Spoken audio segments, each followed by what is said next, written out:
Breaking news. ఇదేంటి Lawrence political twist. సేవా కార్యక్రమాలతో గుర్తింపు తెచ్చుకున్న రాఘవ లారెన్స్ ఇప్పుడు రాజకీయాల వైపు అడుగులు వేయబోతున్నారా? సోషల్ మీడియాలో చేసిన ఒక ట్వీట్ ఇప్పుడు కోలీవుడ్తో పాటు టాలీవుడ్లోనూ హాట్ టాపిక్గా మారింది. డ్యాన్స్ మాస్టర్గా, హీరోగా, దర్శకుడిగా తమిళంతో పాటు తెలుగు ప్రేక్షకులకు దగ్గరైన నటుడు రాఘవ లారెన్స్ ఇప్పుడు రాజకీయ ఎంట్రీపై చేసిన కామెంట్స్ సంచలనంగా మారాయి.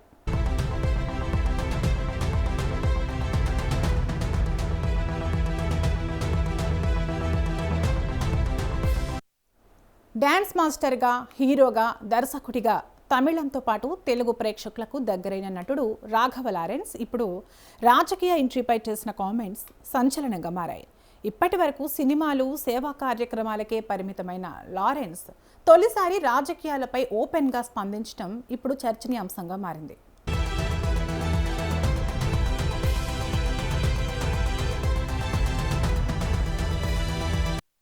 సోషల్ మీడియా వేదికగా చేసిన ట్వీట్లో లారెన్స్ కీలక వ్యాఖ్యలు చేశారు. నేను రాజకీయాల్లోకి వస్తానని ఎప్పుడూ అనుకోలేదు. డబ్బు కోసం కానీ, పదవి కోసం కానీ నాకు రాజకీయాలపై ఆసక్తి లేదు. సమాజానికి మరింత పెద్ద స్థాయిలో సేవ చేయాలన్న ఆలోచన మాత్రమే ఉందని పేర్కొన్నారు.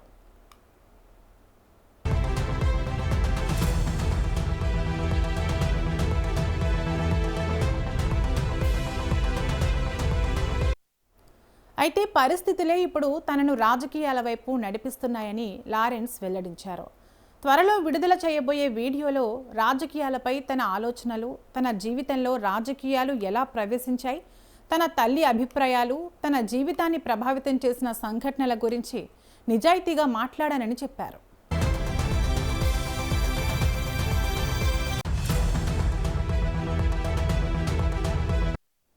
ఇంకా ఆసక్తికరంగా, మీరు వద్దంటే నేను రాజకీయాల్లోకి రాను, ఎప్పటిలాగే సేవా కార్యక్రమాలే కొనసాగిస్తాను. కానీ మీరు అవును అంటే మీ ఆశీస్సులతో ఈ ప్రయాణం ప్రారంభించడానికి సిద్ధంగా ఉన్నాను అంటూ అభిమానులకు నిర్ణయం వదిలేయడం ఇప్పుడు వైరల్గా మారింది.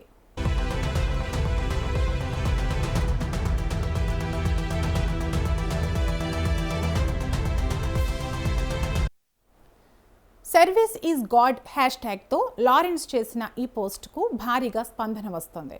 చాలామంది అభిమానులు ఎస్ అంటూ రాజకీయాల్లోకి రావాలని కోరుతుండగా, మరికొందరు మాత్రం రాజకీయాల్లోకి వస్తే విమర్శలు, బురద జల్లుడు తప్పదు అంటూ జాగ్రత్తలు చెబుతున్నారు.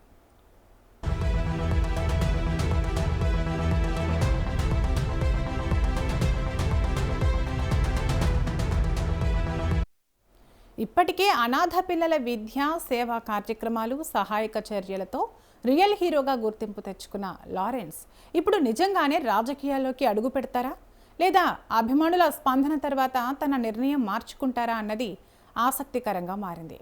మరి లారెన్స్ పొలిటికల్ ఎంట్రీపై త్వరలో విడుదలయ్యే వీడియో ఎలాంటి క్లారిటీ ఇస్తుందో చూడాలి. எல்லாருக்கும் வணக்கம்.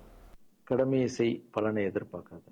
என்னடா நம்ம எதுக்கோ எதிர்பார்த்துட்டு இருந்தோம், இது என்ன ஒரு ஸ்லோகம் சொல்றான்னு பாக்குறீங்களா? எந்த விஷயத்துக்காக நீங்க எதிர்பார்த்துட்டு இருக்கீங்களோ அதுக்கு முன்னாடி ஒரு ஸ்லோகம், ஒரு குட்டி கதை. ஏன்னா இந்த வீடியோ முடியும் போது அந்த ஸ்லோகத்துக்கும் அந்த குட்டி கதைக்கும் ஒரு லிங்க் இருக்கு, சரிங்களா? கடமை செய், பலனை எதிர்பார்க்காத, அதான் அந்த ஸ்லோகம். எனக்கு ரொம்ப பிடிச்சது.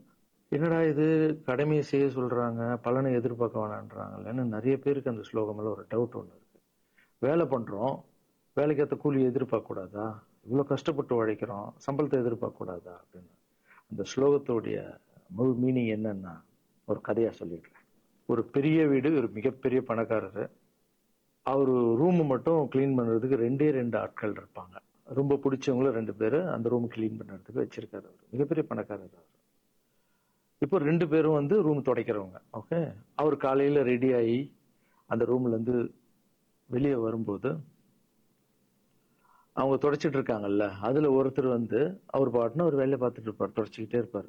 இன்னொருத்தர் இருக்காருல்ல, அவர் போய், சார் உங்க ட்ரெஸ் சூப்பரா இருக்கு சார், சார் நீங்க போட்டுக்கிற கண்ணாடி நல்லா இருக்கு சார், சென்ட் சூப்பரா இருக்கு சார், நல்லா இருக்கு சார், சூப்பரா இருக்கீங்க சார், எனக்கு பேக் கொடுங்க சார் வாங்கிட்டு போவாங்க.